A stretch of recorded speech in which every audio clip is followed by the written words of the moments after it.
If you've been feeling like you're falling behind, this story is for you. Have you ever felt like you're too slow to keep up with the world? Well, meet Toby, a small green turtle who lives deep in the sea in a colorful coral town called Bubbly Reef. Toby was the slowest swimmer in his class. As fish darted past him, dolphins swam in the waves. Toby was always lagging. Other sea creatures often laughed and made fun of him. "Come on, Toby, you'll never get anywhere swimming like that," Finn shouted to the speedy fish as it scurried past. Toby smiled quietly. He knew he wasn't fast, but he also had something special, a calm mind and a strong memory. One bright morning, as the sun shone across the water like golden threads, a loud noise shook the coral. Boom!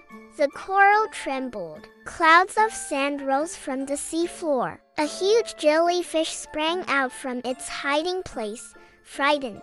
Then the town speaker, a wise old octopus named Professor Enki, announced, "Attention, everyone! The underwater volcano of Mount Bubbly is waking up. If it erupts, our town could be engulfed in boiling bubbles and lava rocks." Panic spread like a storm surge, but Professor Enki added, "Long ago, our ancestors created a secret escape tunnel, but the map was lost. Only those who know the cave's ancient library can find it again." Toby's eyes lit up.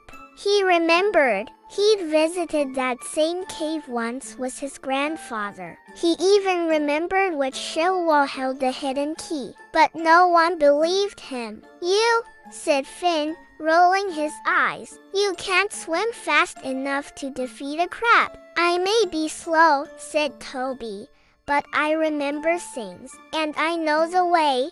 The crowd didn't have a better idea, so they gave Toby a chance. He set out alone on a perilous journey to the cave of sunken shells, where the ancient map was kept. Along the way, he helped an injured shrimp scuttle home, and the grateful mother fed him delicious krill nuggets as a thank you. "You're not fast," she said, "but you're very kind. Remember that kindness, little turtle, because you might need it on your journey." On his way, Toby faced 3 challenges: a whirlpool that could blow anyone out of control, a giant, angry sea snake blocking a tunnel, and then a maze of jellyfish. But Toby had his new krill nugget energy snacks to help him along. First, he encountered the dangerous whirlpool. All around him, pebbles and shells were being tossed about like toys. It was a wild ride, but Toby kept his cool. Clinging to a rock, he shut his eyes and waited for it to subside.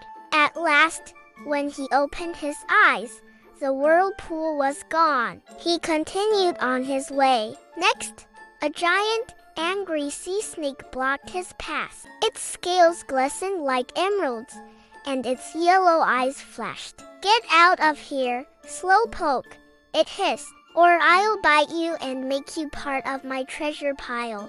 Toby noticed that the snake was coiled around some glowing seaweed. "Would you like some seaweed, Mr. Snake?" Toby asked.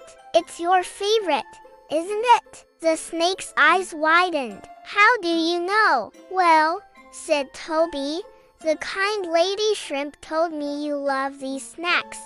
The snake uncoiled itself and took the snacks from Toby. It crunched them happily. "Thanks," it said. "You're the first to notice in ages. What can I do for you?" "Well," said Toby, "I need to get to the cave of sunken shells." "Oh, you want to go there?" the snake said. "Well, there are so many dangers. There's a deadly jellyfish maze." "I know," said Toby. "That's why I need to pass this way."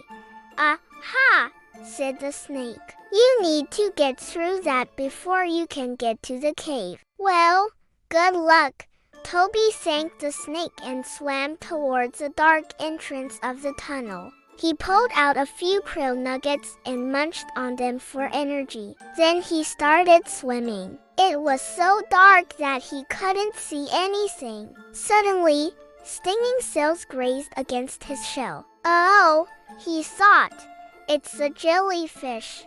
Toby had to move slowly but carefully so he wouldn't be stung. At last, after what felt like hours, the tunnel began to open up into a small cavern. Toby swam through the remaining jellyfish and gasped. Before him lay a small shell that looked exactly like a starfish. He swam closer and gently touched it with his nose. Suddenly, the shell clicked. A secret passage opened up and revealed a dusty old map. Toby took the map and swam back the way he came. Behind him, the jellyfish parted like a welcoming archway. As he passed the giant snake, it asked, "Did you find what you were looking for?" "Yes," said Toby. "And now I have to go faster," the snake smiled. "Good luck, little turtle." When Toby reached the town, the sky was filled with smoke and the air was thick with ash. Everyone was waiting anxiously for his return. "Has Toby found the ancient map?" they asked. Professor Enki spoke into his microphone. "Everyone, the time has come. We must leave at once." But just then, Toby arrived, holding the map high above his head. "I found it," he shouted. "Now we can escape the volcano." Everyone cheered and formed a circle around Toby. "Together we will save our town," Toby said. "But we need to hurry."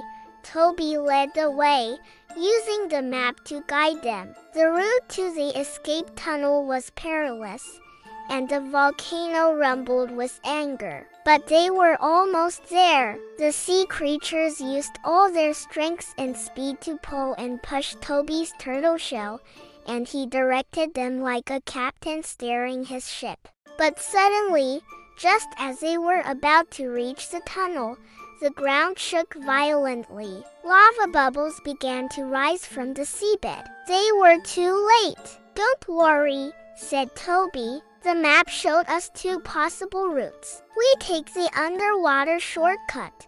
The shortcut was through a narrow crack in the mountainside. The roof was so low that they had to bend their heads and tails. "Move over," someone said in a grumpy voice. Toby turned and saw a small crab with bulging eyes blocking their way. "Let us pass," Toby said calmly. "If we don't, the whole mountain will explode." The crab stepped aside. "Suit yourself," he snapped. "But don't blame me if you get crushed." Outside the crack, they slid down a slope into the soft sand. They had made it. Everyone was safe. Later, when Bubbly Mountain blew its top, burying the town in bubbles and lava rocks, only the statue of Toby in Coral Square remained. So thanks to Toby, most of the town was saved. He'd proven that even the slowest creature could be a hero. That day, Toby the Turtle became a hero, not because he was fast, but because he was smart, calm, and brave. From that day on, no one ever made fun of Toby again. The town erected a statue of him in Coral Square, which read, "Wisdom and courage go far, even if you're slow." Are you a slow learner like Toby? Do you feel left behind sometimes? Well, remember, even though you learn differently, you still have your strengths and talents. Don't ever give up on yourself. Believe in yourself and you can achieve anything. And that's all for today. See you next time. Don't forget to like and subscribe to our channel to stay up to date with our latest stories.